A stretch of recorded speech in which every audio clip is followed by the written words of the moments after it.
Paper Mario: The Origami King is the 6th installment in the Paper Mario series, a series that gets a lot of praise for its really early titles as well as a lot of doubt and hate for its newer titles.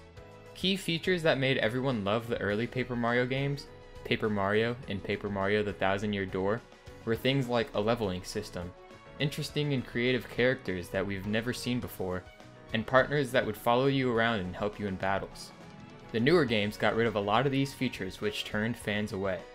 I've played through both the original and the Thousand-Year Door, but I've not played through Sticker Star or Color Splash, so I'm unable to talk on specific points from those games in comparison to the Origami King. So without ever having a bitter taste left in my mouth from Sticker Star or Color Splash, how good was the Origami King? If you have not played the game and want to avoid spoilers, you can skip to the number on the screen now where I give my final thoughts and the rating.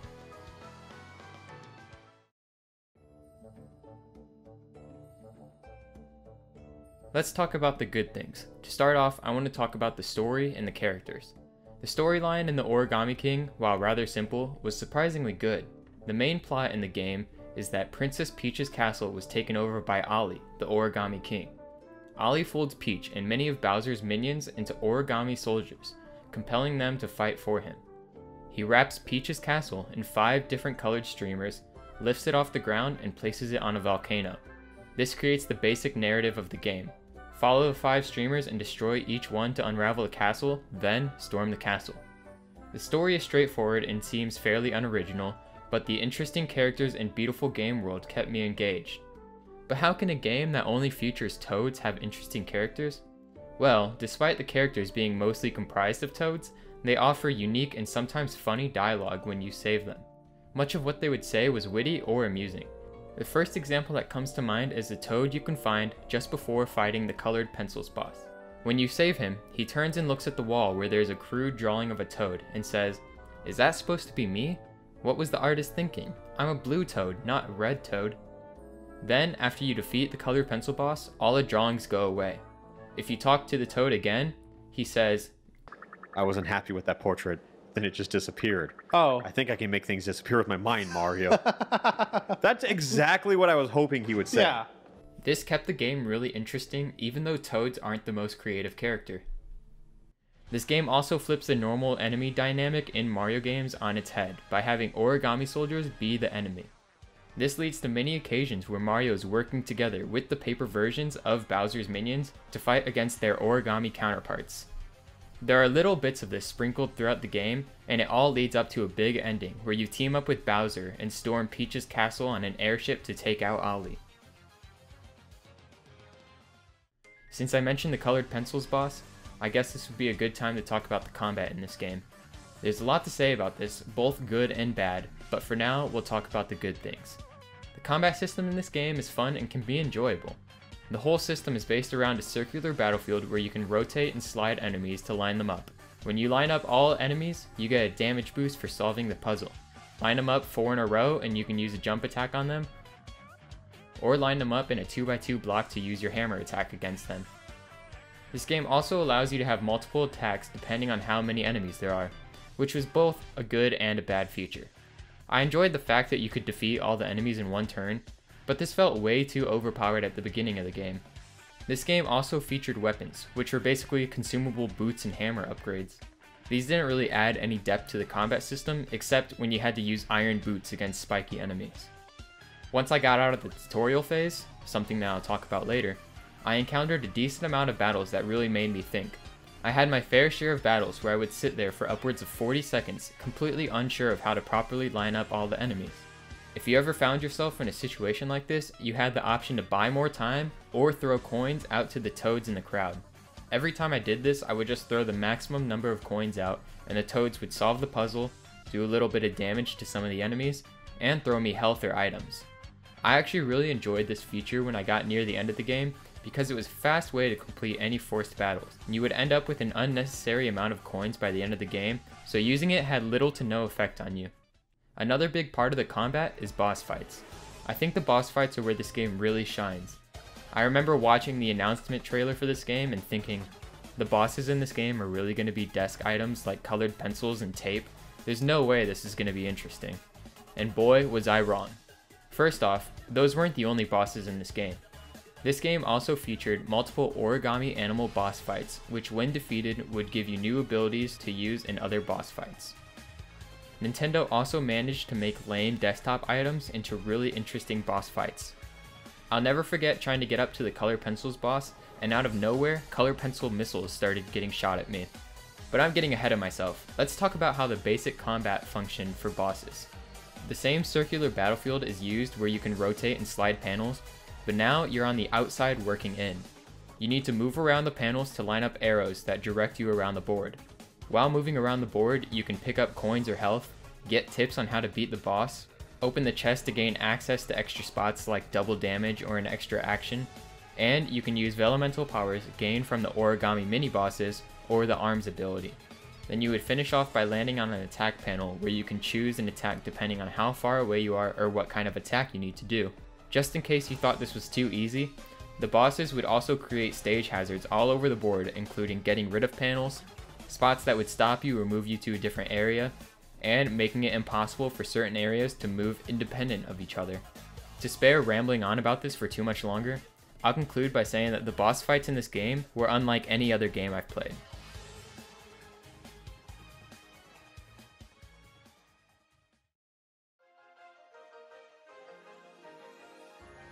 Let me start by saying I don't think the partners were entirely bad in this game. I felt that overall the partners did not add much to the game, but they also did not ruin my experience. This game was the big reintroduction to partners. Unfortunately, it was kind of underwhelming. For starters, you don't get your first partner, excluding Olivia, until after you take care of the first streamer. The first partner you get is Bobby the Bob-omb. Right after meeting Bobby and letting him join us in our adventure, I began wondering how battles would change, and I'm sad to say, they didn't. Long gone are the glory days of leveling up your partner, deciding when to attack with your partner, and picking what attack they do. In this game, your partner just chills beside you until you do all your attacks, then they randomly attack an enemy for a set amount of damage. Not only that, but they can sometimes, and in my experience more often than not, fail their attack and do no damage at all. The only redeeming part was when they would successfully attack, they would deal a good chunk of damage and to multiple enemies depending on which partner you had. Outside of battles, the partners did not do much besides clear obstacles and have small talk between each other. The big exception to this is the sequence where I had to save Bobby multiple times. This section was by far my least favorite part of the game. Bobby was clumsy enough to get himself lost over and over throughout a 20 to 30 minute section. Not only did you have to save Bobby, but you were forced into battles while trying to save him, which were tedious, time-consuming, and not engaging at all. Admittedly, Bobby really redeemed himself after the second streamer when he regained his memory. I really enjoyed connecting with him as he told his story of losing his fuse, then traveling back to the Great Sea to get his fuse back just so he could sacrifice himself to blow up the boulder that was on top of Olivia. While I did not acknowledge it at the time because I was still annoyed by this, Bobby was one of the best partners in the game, and his story added a lot of depth and made us invest a lot emotionally into him. Something which honestly made the rest of the partners in this game feel insignificant. None of them had a story that really mattered, and they only acted as something you needed to read an ancient text or escort you through Bowser's castle. Without Bobby, the partner system in this game could have been completely forgettable.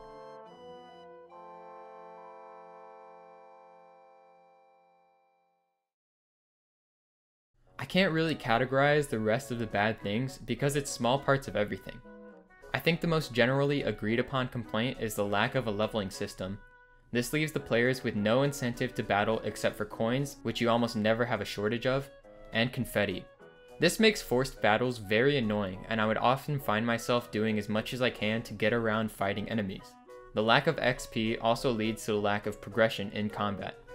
Throughout this game, I never felt like I was making progress when it comes to getting stronger. To deal more damage, all you would need to do is get a higher max HP. This combined with the fact that you started the game dealing 9 to 12 damage made it feel very unsatisfying by the end of the game when I was dealing 40 plus damage per jump, because I always felt like I was strong. This is one thing that the early Paper Mario titles did right. By starting you off with only 10 health and making your attacks do 1 damage, you felt like you were actually getting stronger when you would start doing 2 damage or 4 damage per attack. This game starts you off with 50 health, which is the max from the original games, and dealing 12 damage, which almost completely eliminates the feeling of progression. Another complaint that I have heard echoed by others is the tutorial. The tutorial had a lot of unskippable dialogue, and every tutorial seemed to be repeated. Because of this, the tutorial took up far too much time at the beginning of the game. I dubbed this section as the tutorial phase. I consider this to last all the way up until you defeat the first boss. While in the grand scheme of things this isn't that big of a downside, it does give a really bad first impression for a game that is trying to revive the series. Something else that would ruin my play sessions was the use of red herrings or lack of direction. While these were somewhat sparse, they would really knock any enjoyment out of me. There are two examples that come to mind when talking about red herrings. The first one was when I was trying to save Bobby and he rolls down the hill. The first thought that comes to mind is, oh, I should go down the hill and look for him. But that's not where he is. For some reason, Nintendo thought it would be a good idea to put him ahead of you and at the exit. The second one is when you're at the House of Ninjas and you're chasing ninjas out of the second room. You chase them out the room and through a little outside area into the next room. These ninjas distract you from the fact that you're supposed to jump out into the background and find Luigi. Lack of direction played a big role in the Great Sea section. For this section, you are given an empty sea map and you have to find islands and go to specific ones in order to progress.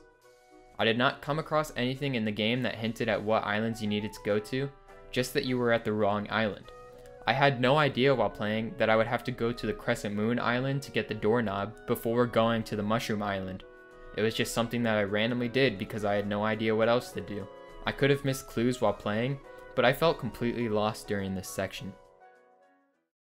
In conclusion, this game took 20 hours to beat.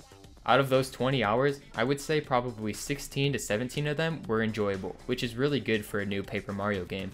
I think that once I got past the first boss and got out of the tutorial phase, this game really started to pull its weight and show that it isn't just another forgettable installment. The combination of the witty dialogue, beautiful world, and fun combat make this game something special. I give this game a strong 7 out of 10. I think this puts it on a level where it's considerably better than Sticker Star and Color Splash, but still just a bit below the original game and the Thousand Year Door. Let me know what you thought of the game down in the comments and what rating you would give it. If you thought I missed something, let me know. If you enjoyed the video, hit the like button and consider hitting the red subscribe button down below. It would really help my channel out a lot, and I plan to put out more content several times a week. With all that being said, I hope you guys liked the video, and I'll see you next time.